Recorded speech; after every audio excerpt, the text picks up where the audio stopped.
Welcome to Wealth Wisdom, the place you obtain insight and build wealth. If you are interested in this topic, please consider subscribe. The book we are going to share today is 7 Strategies for Wealth and Happiness by Jim Rohn. Setting clear goals will help you discipline yourself and create structure. Think back to the last time you completed one of your goals or crossed an item off your to-do list. What happened afterward? Inevitably, another task cropped up to take its place.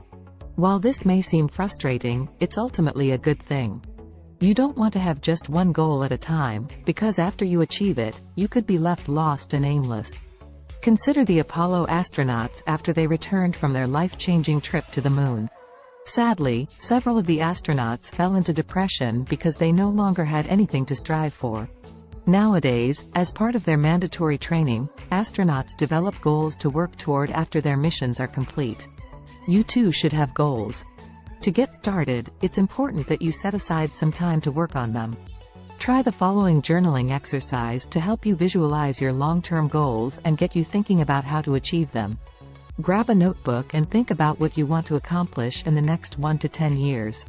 Then write down a list of those goals as quickly as possible. Try for around 50 goals in total. After your list is complete, assign each goal to one of 4 categories based on how long you think it will take to accomplish. 1, 3, 5 or 10 years. Next, balance your list so you don't have too many goals in any one category.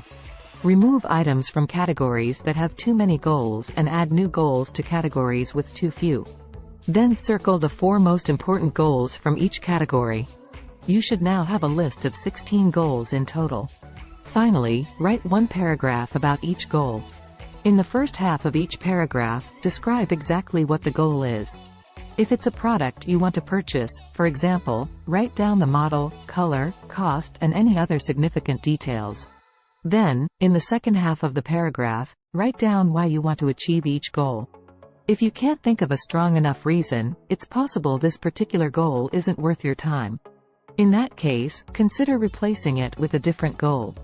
After you've refined your list, you'll be able to refer back to it to check your progress and review which goals are still important to you and which aren't. Self-led learning is the key to wealth and personal development. In most fields, people don't expect to achieve success without years of study and practice. Take medicine. No one would attempt a triple bypass surgery without first studying the human heart for years. So how could anyone expect to become wealthy and successful without ever studying, say, financial management or how to run a business? Fortunately, you don't have to spend time and money at a university to learn how to increase your wealth. Instead, you can do it through self-led learning. One way to get started is to take lessons from your daily life experiences. To do this, set aside time for self-reflection at the end of each day. Try to recall each significant event that happened in as much detail as you can. In particular, try to identify anything you did that worked especially well or poorly. This will tell you what to repeat and what to avoid in the future. Another way to use self-led learning to identify strategies for success is to draw on knowledge from books, videos and audio recordings. In particular, seek out autobiographies of successful people and how-to books, such as the classic Think and Grow Rich by Napoleon Hill. While you're reading successful people's advice, you're bound to have questions. So why not ask those questions to someone who can give you good answers? Here's a counterintuitive way to do it. Find a person you consider wealthy and successful, and invite them out to dinner. Yes, that means you should foot the bill, which could be expensive. But the price will be worth it if you use your time effectively, asking questions about strategies to increase your income. The more time you spend in the presence of successful people, the better. So, try attending talks or seminars to observe the behavior of people you admire. Pay close attention to small gestures, like the way a businesswoman shakes hands. If you can identify habits that successful people share, you can use these in your own life. Whatever method you choose to gather wisdom, it's worth investing a little time and money. Set aside at least 30 minutes a day for learning, and a small portion of your income every month. Why? Because you can invest the knowledge you accumulate in your future, and a few dollars here and there soon begins to add up. Eliminate barriers to your personal development and increase your value. How many times have you thought to yourself, it's impossible for me to be on time? That's just the way I am. Or, I can't help that I'm a messy person. As common as statements like these are, they damage our self-esteem and make us feel like we're unable to overcome our natural tendencies. But in fact, yourself is one of the few things you can change. And by improving yourself, you increase your value as an employee, friend or spouse. Unfortunately, many people look for ways to better their circumstances while avoiding the task of bettering themselves. For example, to get a pay raise, you might negotiate with your boss or even go on strike. But ultimately, these methods can only get you so far, and soon you'll be itching for another raise. What if, instead, you increase your value to the company through higher productivity, better performance and new skills? This would make your boss want to raise your salary. Even better, the skills you'll gain in the process might prove valuable far beyond your current job. To get started on increasing your value, you should first work on eliminating barriers to your personal development. One of the most harmful barriers is procrastination. After all, self-improvement is about setting and achieving goals for yourself, but it's all too easy to put off the most difficult aspects of working toward those goals until the distant future. And because the tasks you procrastinate over accumulate, it doesn't take long to fall behind on your plans. Two other barriers to self-improvement are blaming others and making excuses. When something goes wrong, it's much easier to point the finger at someone else than accept that a problem lies within you. But when you do this, you're hindering your own improvement. After all, if the failures you experience aren't really your fault, you have no reason to take responsibility and ensure they don't happen again. As you're working on improving yourself, remember that it's often best to do it one little step at a time. Let's say you want to start being more punctual. For instance, try setting your alarm a few minutes earlier each day. Before you know it, you'll have time for a leisurely breakfast in the morning without needing to rush out the door. Try taking on these small challenges in any area you want to improve. Your successes will encourage you to strive even harder and to clear even greater hurdles.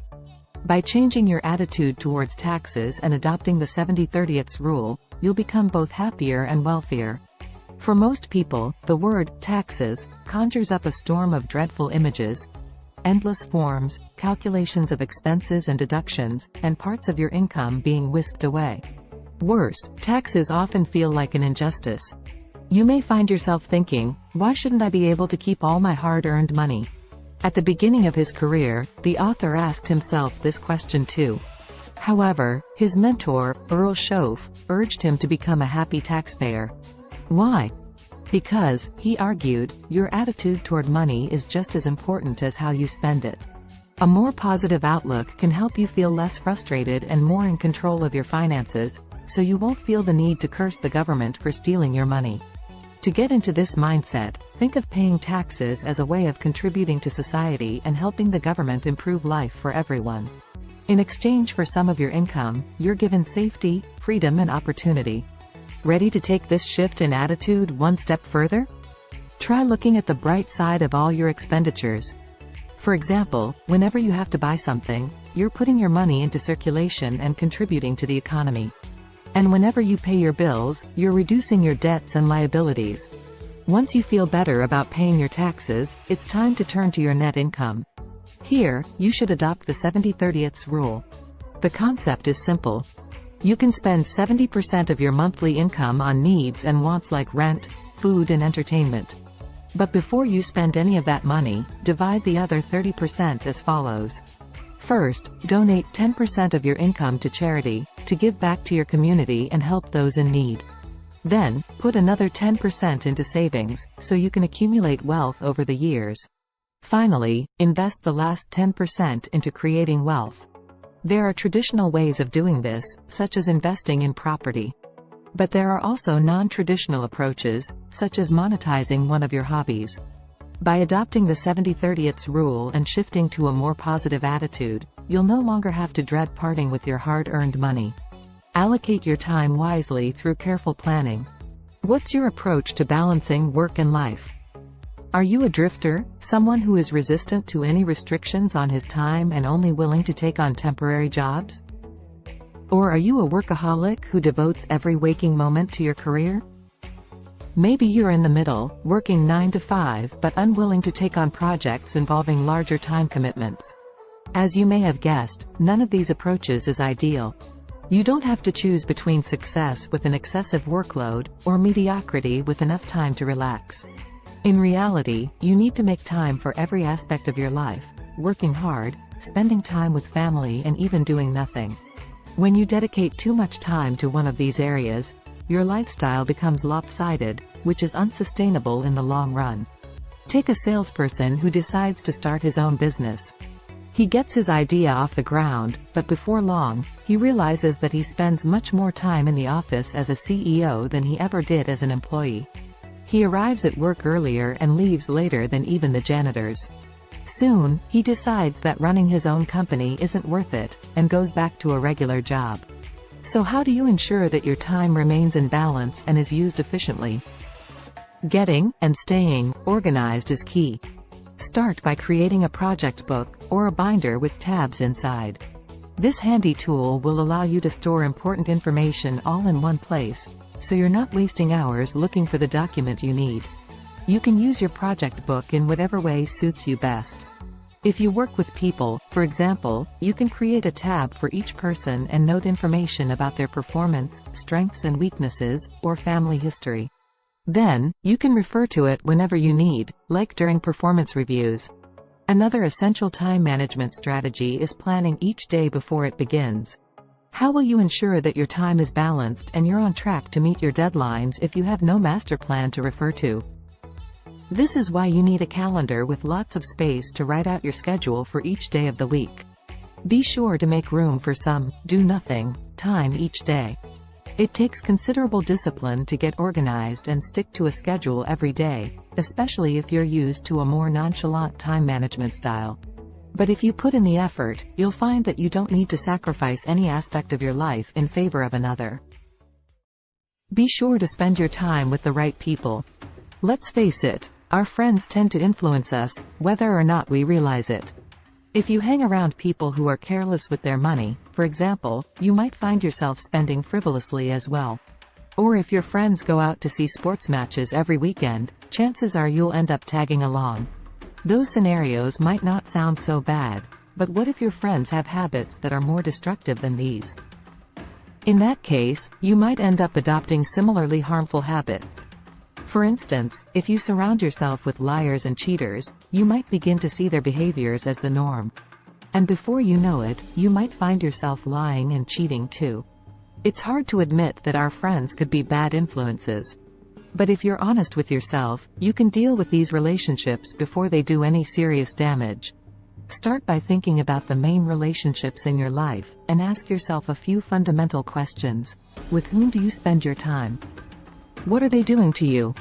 Are these associations okay with you? Be honest, and don't dismiss the powerful influence your friends and acquaintances may have on you. If you've answered these questions and identified some less than stellar relationships in your life, you'll need to make some tough choices about how to proceed. If you're dealing with destructive people, one option is to disassociate from them entirely. Or, if that's impossible, try limited association, spending as little time with them as possible. While you're doing that, you should also make sure you aren't spending excessive time on casual relationships that aren't contributing anything valuable to your life. While you might enjoy spending a few nights a week at the bar with your friends, for example, this habit eats away at your time. After you've culled the negative relationships from your life, the next step is to make the most of the positive relationships. Here, you want to have expanded association. That means spending more time with people who are disciplined and determined to succeed, anyone whose mindset will affect you positively. The best way to broaden your circle is to get involved in your community. Join a committee, for example, and you may find yourself invited to play tennis with some influential people in your city. Learn how to be satisfied regardless of the size of your bank account.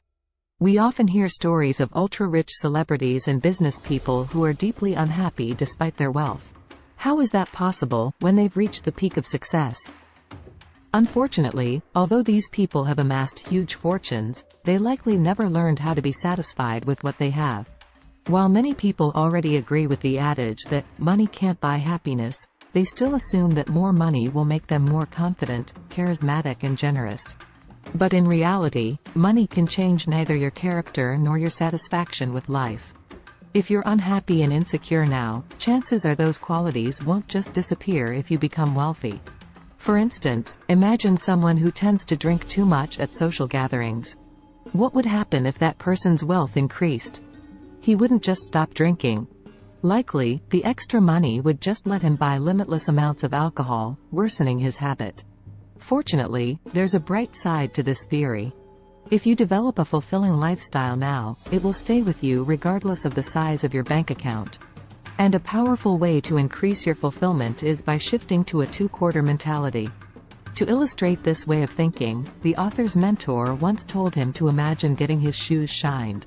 The person giving the shine has done an excellent job, and now you must decide what to tip him. 1/4 or 2. Which one will make you feel better in the long run? If you tip 1/4, you'll save money, but you'll probably end up feeling like a bit of a Scrooge afterward. By being generous and tipping 2/4, however, you'll feel prosperous and confident. A man who attended one of the author's seminars was inspired by the idea of opting for generosity over stinginess. In the past, whenever his daughters begged him for money to buy concert tickets, he would either say no or give in very reluctantly. He was stuck in a 1/4 mindset. However, after the seminar, he decided to surprise his daughters with tickets to see their favorite group. This generous 2/4 decision ended up benefiting both the girls and their father, who was rewarded by seeing his children's joy and excitement. So, adopt a 2/4 mindset and you can feel rich without necessarily being rich. And if you decide to start being more generous now, just think of all the good you'll be able to achieve when you're wealthier and more successful. That's the end of today's sharing. If you like our content, please give us a thumb up and share it with your friends. See you next time.